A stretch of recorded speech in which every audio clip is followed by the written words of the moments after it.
বাংলাদেশ থেকে আসলেন কতদিন? আমি 1 মাসের সফর, শেষ পর্যায়ে আছি।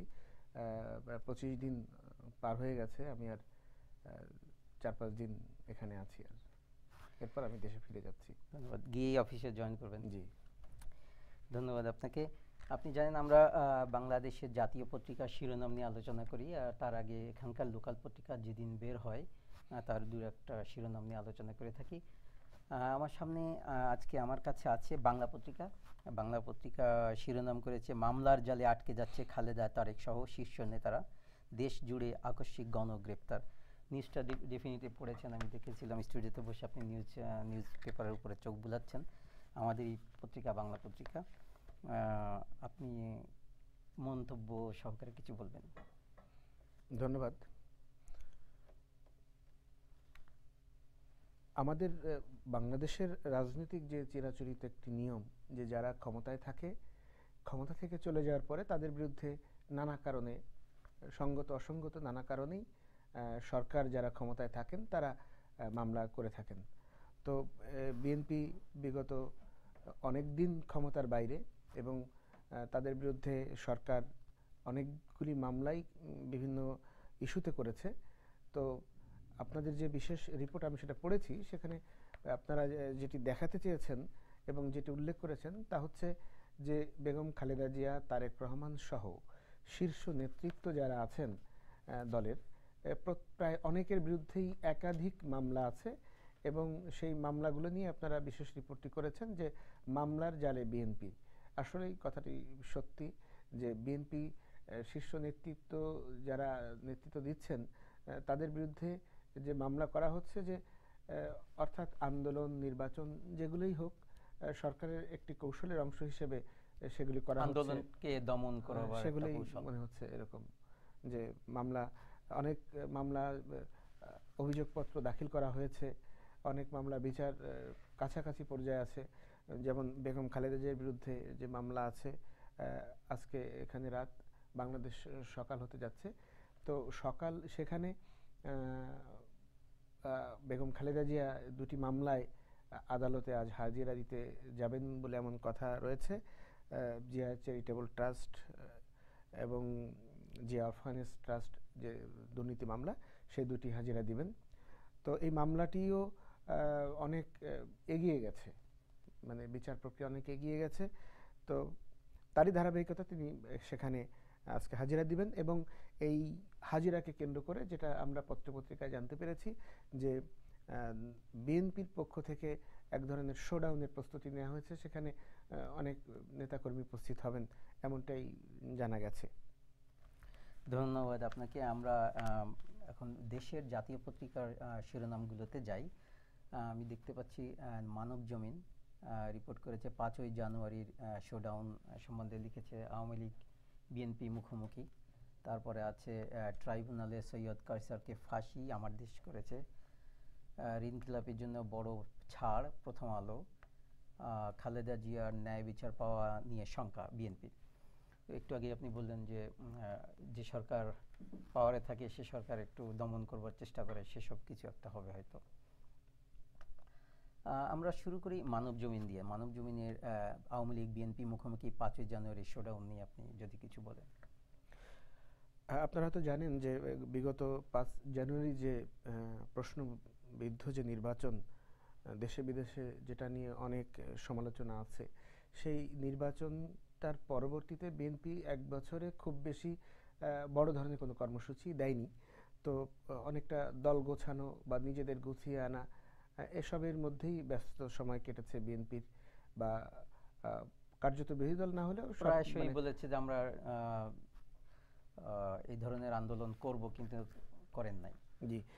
তো এখন 5 জানুয়ারি, বিগত বছরের যে চলতি বছরের যে 5 জানুয়ারি নির্বাচন হয়ে গেছে, সেই 1 বছর দিন উদযাপন উপলক্ষে বিএনপি জামায়াত বা 20 দলীয় জোট কর্মসূচি দিয়েছে, এবং তারা ওই দিন বড় ধরনের একটি শোডাউন করার প্রস্তুতি নিচ্ছে, যার প্রেক্ষিতে যেমন 3 তারিখও তারা একটি কর্মসূচি দিচ্ছে, এবং সরকারের কাছে বিভিন্ন যে 3টি স্থানের অনুমতি চেয়েছে। এখনও সরকার বিষয়টি অনুমতি না পেলেও আন্দোলন করবে, এমন প্রস্তুতি বিএনপি নিচ্ছে। ৩ তারিখে একটি, 4 তারিখে ঈদে মিলাদুন্নবীর বন্ধ আছে এবং 5 তারিখে। তো আসলে এই বিষয়টা নিয়ে সরকার এবং বিএনপির পক্ষ থেকে পাল্টাপাল্টি বিবৃতি দেওয়া হচ্ছে, বিভিন্ন কথা বলা হচ্ছে। তো এটা স্বাভাবিক, আমাদের রাজনীতি, বাংলাদেশের রাজনীতিতে এটা হয়ে থাকে, তারই ধারাবাহিকতা আর কি। তো আসলে কি ঘটতে যাচ্ছে আমরা ঠিক এখন পর্যন্ত বলতে পারছি না, তবে এক ধরনের ঠান্ডা লড়াই চলছে, এটা অবশ্যই আমরা বুঝতে পারছি। 5ই জানুয়ারি সরকারের কি প্ল্যান? না, সরকার তো তার অবস্থান থেকে বলেই যাচ্ছে যে যে কোনো ধরনের নাশকতা তারা বরদাস্ত করবে না। তো আবার বিরোধী দল বা বিএনপির থেকে বলা হচ্ছে যে আমরা একটি শান্তিপূর্ণ কর্মসূচি পালন করব। তো এই কর্মসূচিকে ঘিরে উত্তেজনা থাকলেও এখনও সরকারের পক্ষ থেকে অনুমতির বিষয়টি আসে নাই। বিএনপি মূলত তাদের পল্টনে তাদের কার্যালয়ের সামনে, এরপরে সোহরাওয়ার্দী উদ্যানে সমাবেশ করার অনুমতি চেয়েছে, এখন অনুমতি হয়নি, কি হবে সেটা বলা যাচ্ছে না। মুখোমুখি ব্যাপারটা কি? আওয়ামী লীগ বিএনপি মুখোমুখি 5ই জানুয়ারি? না, এই বিষয়টি এখন মূলত মানে বক্তব্য এবং বিবৃতির মাধ্যমে সরকারের বিভিন্ন নেতা বা মন্ত্রী যারা আছেন দায়িত্বশীল, তাদের পক্ষ থেকে যেভাবে আপনার বিবৃতি দেওয়া হচ্ছে, পাল্টাপাল্টি আবার বিএনপির পক্ষ থেকে প্রতিদিন কোনো না কোনো নেতা বক্তব্য বিবৃতি দিচ্ছেন। আসলে সেই জন্যই বলা হচ্ছে যে মুখোমুখি আসলে কথাগুলো হচ্ছে। তো সরকার তো তাদের অবস্থান তারা সেভাবে নিবে। বিরোধী দলকে এমন বিভিন্ন লেখা যেখানে দেখা গেছে যে তারা বিরোধী দলকে কোনো ধরনের সংগঠিত খুব বড় কিছু করার, পরিকল্পনা করার বা সংগঠিত হওয়ার খুব বেশি সুযোগ দিবে বলে মনে হচ্ছে না আপাতত দৃষ্টিতে। এখন বিএনপি কতটুকু তাদের অবস্থান বা তাদের শক্তি মাঠে দেখাতে পারে, তার উপরে নির্ভর করবে 5 জানুয়ারির এই উৎকণ্ঠার ফলশ্রুতি। ধন্যবাদ আপনাকে। একটি কথা সে টেলিভিশনের স্পেশাল করেসপন্ডেন্ট এবং চিফ রিপোর্টার হিসাবে সত্যকে তুলে ধরার জন্য আপনি কতটা বাধার সম্মুখীন হচ্ছেন বা হবেন এই 5ই জানুয়ারি সম্বন্ধে যদি কোনো কিছু আসে? মিডিয়ার স্বাধীনতা সম্পর্কে আসলে সরকার তো বারবারই বলছে যে আমরা মিডিয়াকে সম্পূর্ণ স্বাধীনতা দিয়েছি। আসলে স্বাধীনতার মানে সংজ্ঞাটি আমাদের কাছে অতটা এখনো পরিষ্কার বলে মনে হয় না যে স্বাধীনতা আসলে কোনটি। যেমন গণতন্ত্রের সংজ্ঞা এক এক রকম, এক একভাবে মানুষ আমাদের দেশে বিভিন্নভাবে সংজ্ঞায়িত করা হয়ে থাকে। তো এটাও সেভাবে। তো স্বাধীন বলতে যা বোঝায় তা কতটুকু এটা দেশের মানুষ বা বাংলাদেশের মানুষ যারা বিদেশে থাকেন তারাও অনেকটা উপলব্ধি করেন নানা কিছুতে, আসলে স্বাধীনতা কতটুকু আছে কি নেই। ধন্যবাদ আপনাকে। এই ধরনের আন্দোলন আসবে, 5ই জানুয়ারি আসছে আপনি জানেন। আপনাদের টেলিভিশনের রিপোর্টারদের ভূমিকা কিভাবে আপনারা এটাকে কভার করেন? জানেন তো এখানে নাশকতামূলক অনেক ঘটনা ঘটে থাকতে পারে, হয়তো মারা যাবে বা মারামারি হবে, অনেক কিছু হবে। এই সময় আপনারা কিভাবে প্রোটেকশনটা নেন এবং নিউজগুলো করেন? আসলে সাংবাদিকতা পেশা তো অনেকটা ঝুঁকিপূর্ণ পেশা, বিশেষ করে যেসব দেশে রাজনৈতিক সংঘাত থাকে, গোষ্ঠীগত সংঘাত থাকে বা ধর্মীয় সংঘাত থাকে, সেসব দেশে সাংবাদিকদের এক ধরনের ঝুঁকি নিয়েই কাজ করতে হয় এবং সেটা সাংবাদিকরা মেনেই কাজ করে যে আমার এই পেশাটায় ঝুঁকি আছে। তো আমরা এর বাইরে নই। তো আপনি জানেন যে আমি যে টেলিভিশনে চাকরি করি, যেখানে আমি কাজ করি, যে টেলিভিশনের অধীনে আমাদের টেলিভিশনটি এখন সম্প্রচারে নেই। বিগত যে হেফাজতের যে ঘটনা ঘটেছিল 5ই মে, সেই ঘটনার রাতে আমাদের টেলিভিশনটি সরকার প্রাথমিকভাবে সাময়িকভাবে বন্ধ করে দেয়। এখনো বন্ধ আছে।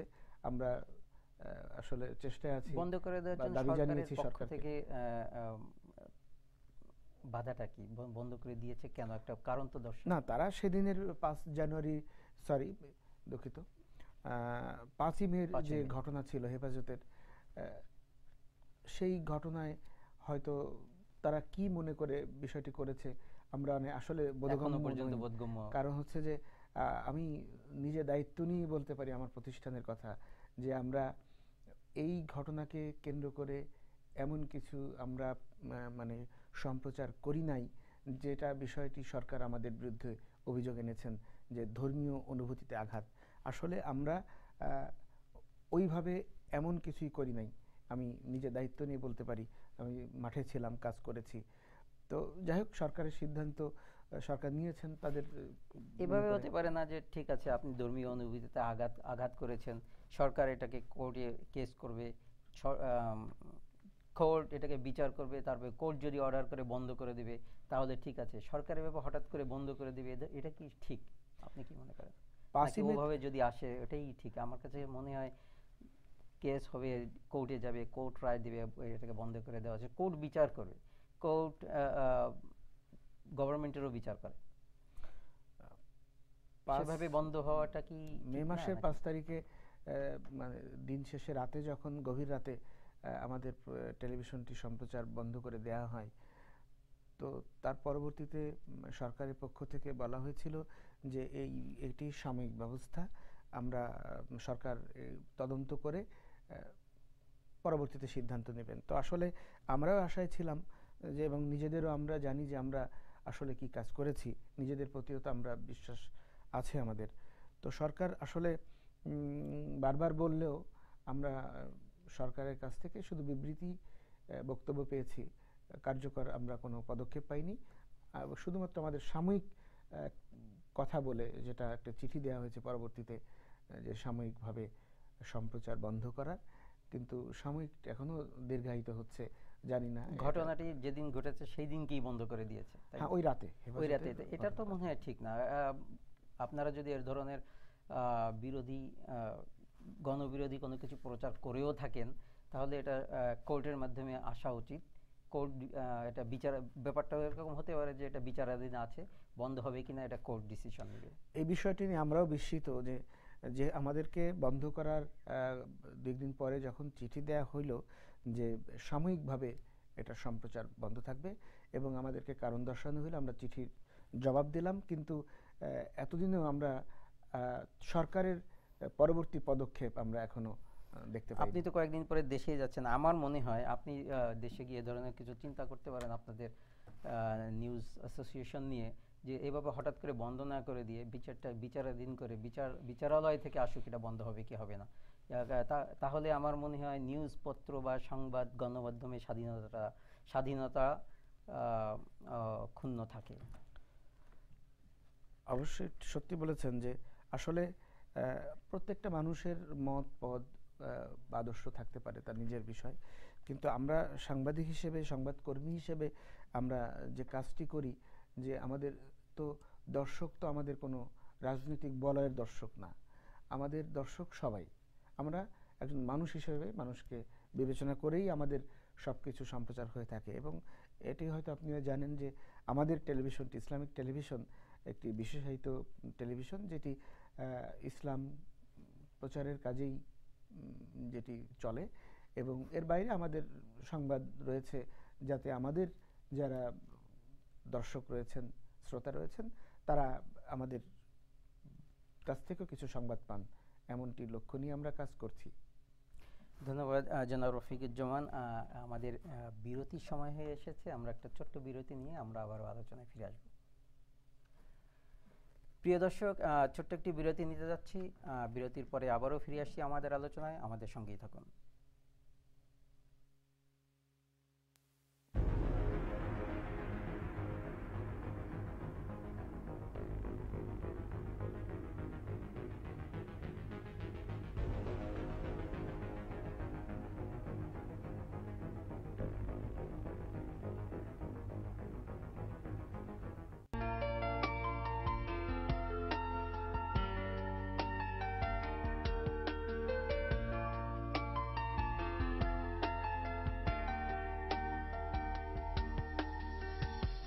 আলাদিনের আরেক ধাপ, বেকারিতে বাজিমাত,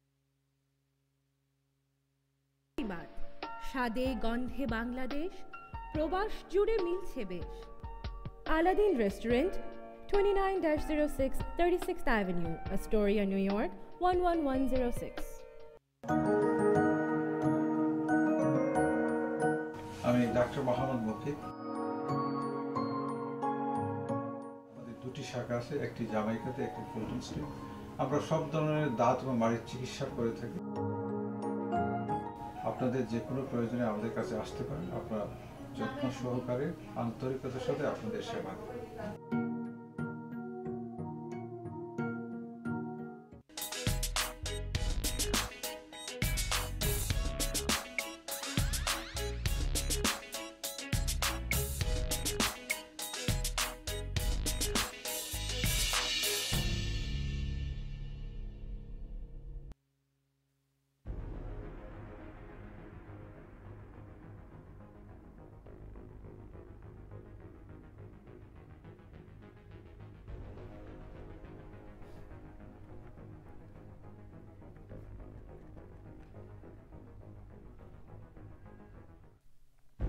প্রিয় দর্শক, বিরতির পর আবারও ফিরে এলাম আমাদের আলোচনায়।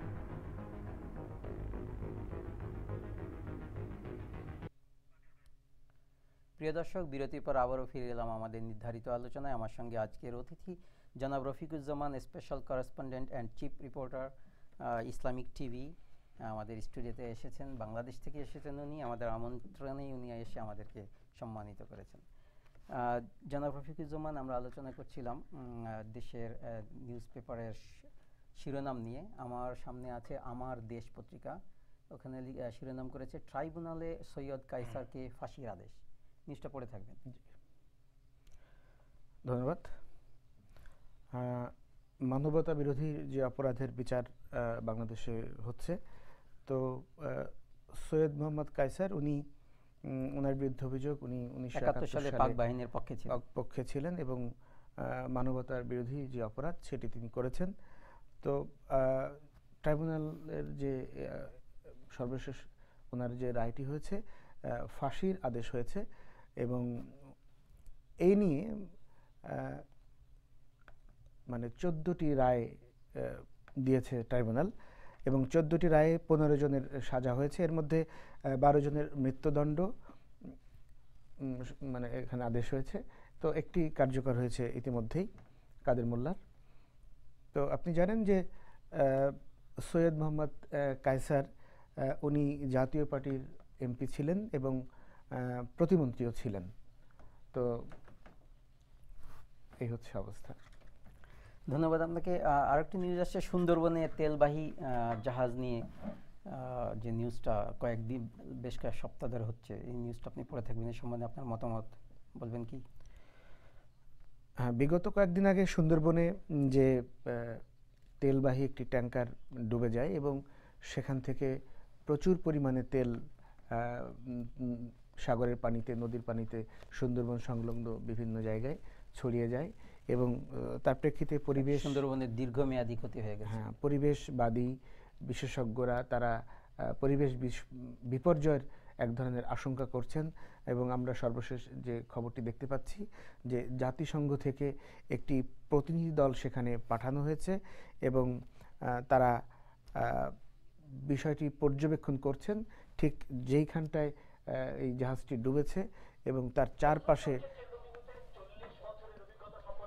পরিবেশের কি ধরনের বিপর্যয় হয়েছে বা হতে পারে তার একটি প্রতিবেদন তারা তৈরি করছেন এবং তারা কয়েক ভাগে বিভক্ত হয়ে আসলে এই পরিবেশের ক্ষতি নিয়ে বা কি হতে পারে তার একটি রিপোর্ট তৈরি করছেন।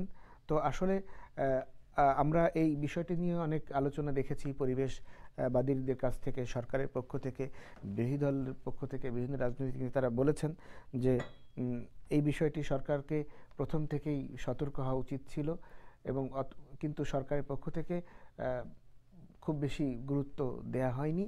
এমনকি সরকারের কোনো কোনো মন্ত্রীও বলেছেন যে এটা তেমন কিছুই না। ট্যাঙ্কারটি কার ছিল? ট্যাঙ্কার ছিল ব্যবসায়ীদের, কোনো ব্যবসায়ীদের, কিন্তু এটা দুর্ঘটনা ঘটতেই পারে প্রথমত সেটা। কিন্তু দুর্ঘটনা ঘটলে তার বিরুদ্ধে যে তড়িৎ পদক্ষেপ ব্যবস্থা, সেটা তো সরকারকে নিশ্চয়তা দিতে হবে বা সরকারকে ব্যবস্থা নিতে হবে। তো সেইটি খুব বেশি প্রথম থেকে হয়েছে বলে মনে হচ্ছে না। আপনি কি নিউজটা জেনেছেন কিনা, ট্যাঙ্কারটি কি এই ধরনের তেল বহন করার জন্য যোগ্য ছিল কিনা জানেন কি?